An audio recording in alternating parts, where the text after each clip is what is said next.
మన పొరుగున ఉన్న పాకిస్తాన్లో పేదరికం విపరీతంగా పెరిగిపోతోంది. ఒకవైపు జనాభా, మరోవైపు పేదరికం ఒకదానితోటి పోటీ పడుతున్నాయి. ఇక పాకిస్తాన్ విషయానికి వస్తే ఇండియాతో పోల్చుకుంటే చాలా చిన్న దేశమే కదా. వివరంగా చెప్పుకోవాలంటే ఇండియాలో ఒక పెద్ద రాష్ట్రం అంత ఉండొచ్చు. అయితే జనాభా మాత్రం 25 కోట్లు దాటిపోయింది. పాకిస్తాన్లో ఎక్కడ చూసిన రోడ్లపై ప్రజలే కనిపిస్తూ ఉంటారు. ఫారిన్ మీడియాలో పాక్ జనాభాపై పలు డాక్యుమెంటరీలు కూడా ప్రసారమయ్యాయి. ప్రస్తుతం పాకిస్తాన్లో పేదరికం ఎలా ఉందంటే ప్రపంచంలో కడు పేదరికంతో కొట్టుమిట్టాడుతున్న దేశాల సరసన పాక్ నిలిచింది. ఇటీవలే పాక్ ప్రభుత్వం పార్లమెంట్లో 2026-27 ఆర్థిక సంవత్సరం బడ్జెట్ ప్రవేశపెట్టింది. పైకంతా పచ్చగొన్నట్టు చూపించిన వాస్తవాలు మాత్రం వేరుగా ఉన్నాయి. ప్రజలు ఆకలితో మలమలా మాడిపోతున్నా అవేం పట్టించుకోకుండా డిఫెన్స్ బడ్జెట్ అమాంతం పెంచేస్తుంది. ఇక పాకిస్తాన్ పేదరికం గురించి ప్రత్యేక కథనంలో మరింత సమాచారం.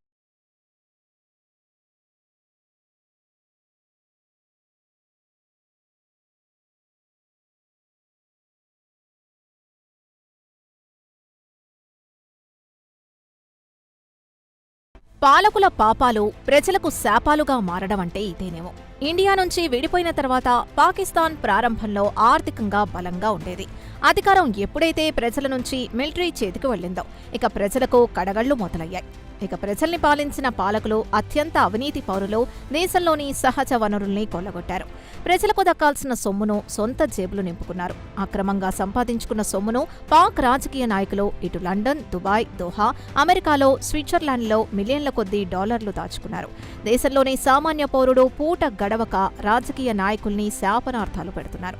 ఇక పాకిస్తాన్ విషయానికొస్తే ప్రపంచంలోని అత్యంత కడు పేదరికంలో మగ్గుతున్న దేశాల సరసన చేరిపోయింది. పాకిస్తాన్లో పేదరికం గత 6 సంవత్సరాల్లో ఏకంగా 7% పెరిగింది. దేశ జనాభాలో సుమారు 2.70 కోట్ల మంది అత్యంత పేదరికంలో మగ్గుతున్నారు. ఇక దేశవ్యాప్తంగా చూస్తే అత్యంత పేదరికంలో మగ్గుతున్న వారి సంఖ్య 7 కోట్ల కంటే ఎక్కువ మంది ఉంటారని పాకిస్తాన్ నేషనల్ ఎకనామిక్ సర్వే 2025-26 నివేదికలో పేర్కొంది. కాగా ఈ ఎకనామిక్ సర్వే గురువారం నాడు విడుదల చేసింది. ఇక పాక్లో పేదరికం 2018-19లో 20.19% ఉంటే అది కాస్త 2024-25 నాటికి ఏకంగా 28.9%కి ఎగబాకింది.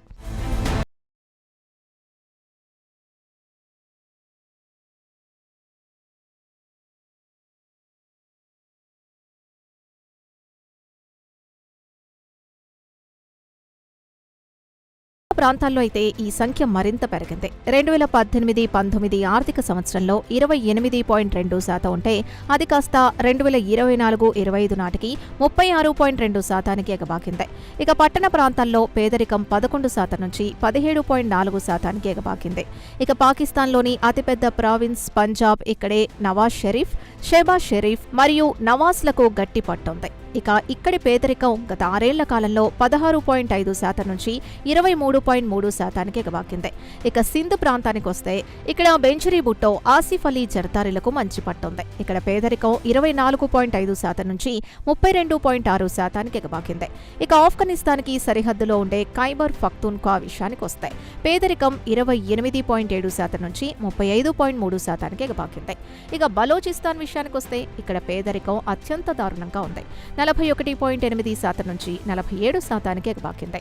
ఇక్కడి ప్రజలు ప్రభుత్వంపై తిరుగుబాటు చేస్తూ ఉంటారు. తమ ప్రాంతంలో ఉండే సహజ వనరులు పాక్ ప్రభుత్వం కొల్లగొట్టి చైనాకు విక్రయిస్తోందని వచ్చిన డబ్బులో తమకు వాటా ఇవ్వడం లేదని ఇక్కడి ప్రజలు వాపోతూ ఉంటారు. అందుకే అక్కడి ప్రజలు తరచూ ప్రభుత్వంపై తిరుగుబాటు చేస్తూ ఉంటారు.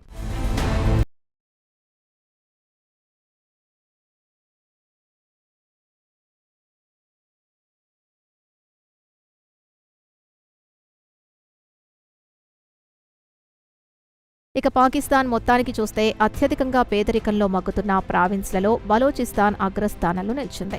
ఇక్కడ దాదాపు ప్రతి 2 ఒకరు పేదరికంలో మగ్గుతున్నట్టు లెక్క. పాకిస్తాన్లోని మొత్తం 4 ప్రావిన్స్లలో బలోచిస్తాన్ ప్రజలు అత్యధిక పేదరికంలో మగ్గుతుంటాయి. పాకిస్తాన్ మొత్తానికి చూస్తే జాతీయ సరాసరి 28.9%గా నిలిచింది. ఇక బలోచిస్తాన్ పోస్ట్ అంచనా ప్రకారం తమ ప్రావిన్స్లో 47% ప్రజలు దారిద్ర్య రేఖకు దిగువన మగ్గుతున్నారని వెల్లడించింది. అందుకే ఇక్కడ తరచూ పాక్ ప్రభుత్వంపై తిరుగుబాటు చేస్తూ ఉంటారు. చైనా ఉద్యోగుల్ని కిడ్నాప్ చేయడం, హత్యలు చేయడం, జాఫర్ ఎక్స్ప్రెస్ లాంటి రైళ్లను హైజాక్ చేయడం లాంటి ఘటనలు ఇక్కడ తరచూ జరుగుతూ ఉంటాయి. ఇక పాకిస్తాన్లో పేదరికం విషయానికొస్తే ప్రపంచంలోని అత్యంత పేదరికంలో మగ్గుతున్న దేశాలతో పోటీ పడుతున్నాయి. ఇక పాక్ ఎకనామిక్ సర్వేలో పాకిస్తాన్ పలు ఆర్థికపరమైన సవాళ్లను ఎదుర్కొంటోందని, ఒకవైపు ద్రవ్యోల్బణం, మరోపక్క డాలర్ మారకంతో రూపాయి బలహీనపడ్డం, ఇక అంతర్జాతీయ ద్రవ్యనిధి లేదా IMF విధించే ఆంక్షల కారణంగా మరోపక్క దేశంలో వరదలు, పశ్చిమాసియాలో యుద్ధం తదితర పరిణామాల ప్రభావం పాకిస్తాన్ ఆర్థిక వ్యవస్థపై చూపిస్తోందని వివరించింది. ఇక ఇదే నివేదికలో బలూచిస్తాన్ ప్రజలు మాత్రం రోజువారీ అవసరాల్ని కూడా తీర్చుకోలేకపోతున్నారని, దేశంలోని ఇతర ప్రావిన్స్లతో పోల్చుకుంటే బలూచిస్తాన్ ప్రజల ఆర్థిక పరిస్థితి అత్యంత దారుణంగా ఉందని తేల్చి చెప్పింది.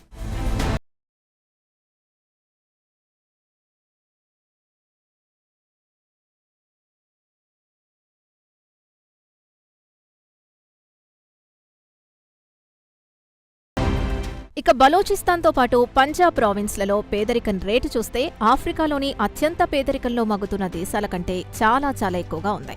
ఇక ప్రపంచంలోనే అత్యంత పేదరికంలో మగ్గే దేశాల విషయానికొస్తే ఘానా, బర్కినా ఫాసో, మౌరిటానియా, టోంగోలతో పోటీ పడుతున్నాయి. ఇక ఘానా విషయానికొస్తే ఇక్కడి ప్రజల్లో 21.9% అంటే 7.2 మిలియన్ ప్రజలు పేదరికంలో కొట్టుమిట్టాడుతున్నారు. అయితే 2025 Q3 నాటికి ఈ సంఖ్య నమోదైంది. అయితే అదే 2024 Q4లో 24.9%గా నమోదైంది. సుమారు 8.2 మిలియన్ ప్రజలు పేదరికంలో మగ్గారు. అంటే ఒక్క ఏడాది కాలంలో సుమారు మిలియన్ అంటే 10 లక్షల మంది పేదరికంలో నుంచి బయటపడ్డారు. ఇక మరో దేశం టోగోను తీసుకుంటే 2021లో దేశ జనాభాలో 44.63% మంది అత్యంత పేదరికంలో మగ్గారు. బుర్కినా ఫాసో విషయానికొస్తే ఇక్కడ రోజుకు $3 ఆదాయంతో పూట గడుపుతున్నారు. 2021లో ఇక్కడ పేదరికం 42.06%గా నమోదైందని ప్రపంచ బ్యాంక్ ఒక నివేదికలో వెల్లడించింది. అలాగే మౌరిటానియా విషయానికొస్తే అక్కడ పేదరికం 42.74%గా ఉంటాయి. అక్కడి ప్రజలు రోజు $3తో నెట్టుకొస్తున్నారు. ఇక జాతీయ సరాసరి విషయానికొస్తే 2021లో 31.8%గా నమోదైంది.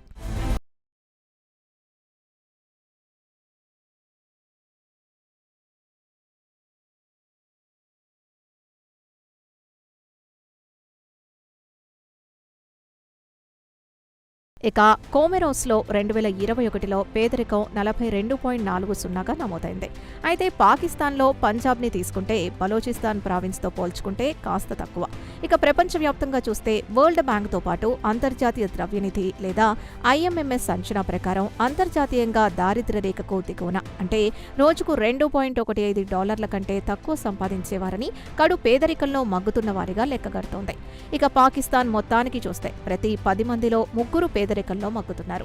ప్రస్తుతం విద్యపై అతి తక్కువ మొత్తం ఖర్చు చేస్తున్నారు. ఇక పాకిస్తాన్ ప్రజలు గతంలో తాము సంపాదించే ఆదాయంతో కుటుంబాన్ని పోషించుకునేవారు, ఇంటి అవసరాలు తీరేవి. ప్రస్తుతం అలాంటి పరిస్థితి లేదు. నిత్యావసర ధరలు పెరిగిపోయి సంపాదించిన డబ్బు కుటుంబ ఖర్చులకు సరిపోవడం లేదు. దీంతో పాక్ ప్రజలు విద్యపై ఖర్చుల్ని పూర్తిగా తగ్గించేశారు. ఇక విద్యపై ప్రభుత్వం కూడా అతి తక్కువ మొత్తం ఖర్చు చేస్తున్నారని పాకిస్తాన్కు చెందిన జియో న్యూస్ వెల్లడించింది.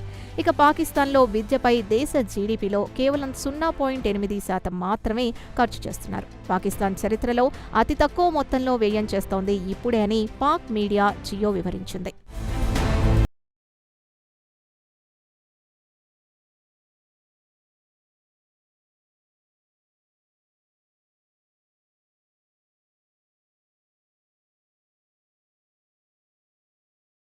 ధరలు విపరీతంగా పెరిగిపోవడంతో మిలియన్ల కొద్దీ ప్రజలు దారిద్ర్య రేఖకు దిగువకొస్తున్నారు. సమాజంలో అసమానతలు పెరిగిపోతున్నాయి. ప్రజల్లో కొనుగోలు శక్తి తగ్గిపోతోంది. ఇక పేదరికం కేవలం గ్రామీణ ప్రాంతాలకే కాకుండా పట్టణ ప్రాంతాలకు కూడా విస్తరించింది. దేశంలోని ప్రతి ప్రావిన్స్లో పేదరికం తాండవిస్తోంది. కొంతమంది పెరుగుతున్న నిత్యావసర ధరల్ని తట్టుకొని నిలబడుతుంటే మరికొందరు తట్టుకోలేక రోజువారీ కనీస అవసరాల్ని కూడా తీర్చుకోలేకపోతున్నారు. ఇక మిడిల్ ఈస్ట్లో యుద్ధం కారణంగా అక్కడి నుంచి రావాల్సిన రెమిటెన్స్ గణనీయంగా తగ్గిపోతోంది. ఇక పాకిస్తాన్కి చెందిన పౌరులు గల్ఫ్ దేశాల్లో పనిచేస్తూ తాము సంపాదించిన డబ్బును మాతృదేశానికి పంపుతూ ఉంటారు.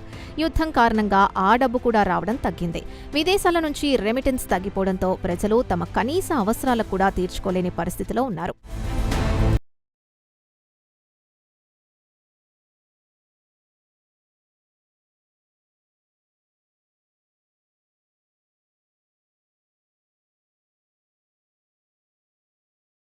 పిల్లలకు తినడానికి తిండి లేకపోతే ఇక విద్య గురించి ఆలోచించే పరిస్థితి కూడా ఉండదు. అది కాకుండా ప్రభుత్వం కూడా విద్యపై భారీగా కోత విధించింది. గత ఆర్థిక సంవత్సరం ఎడ్యుకేషన్ బడ్జెట్లో 23% కోత విధించింది. కేవలం $3.45 బిలియన్ కేటాయించింది. పాకిస్తాన్ బడ్జెట్లో కేవలం 0.8% మాత్రమే కేటాయించింది. దీంతో దేశంలోని పలు గ్రామాలు, పట్టణాల్లో స్కూళ్లకు కనీస మౌలిక సదుపాయాలు అందడం లేదు. దీంతో విద్యార్థులకు నాణ్యమైన విద్య అందడం చాలా కష్టమని ఎకనామిక్ సర్వేలో వెల్లడించింది. అయితే ఇటీవలి కాలంలో స్కూళ్లలో ఎన్రోల్మెంట్ పెరిగినా ఇప్పటికీ కోట్లాది మంది పసిపిల్లలు విద్యకు దూరంగా ఉన్నారు. ఇక దేశంలో అక్షరాస్యత రేటు చాలా తక్కువగా ఉంది. ముఖ్యంగా మహిళల్లో ఈ రేటు చాలా తక్కువ. ఇక ఇదే సర్వేల్లో విద్యపై ప్రభుత్వం పెద్ద మొత్తంలో పెట్టుబడులు పెడితే ప్రజల జీవన ప్రమాణాలు మెరుగుపడతాయి. అలాగే ప్రజలకు ఆర్థికంగా లబ్ధి పొందడమే కాకుండా ఉపాధి అవకాశాలు మెరుగుపడతాయని సూచించింది.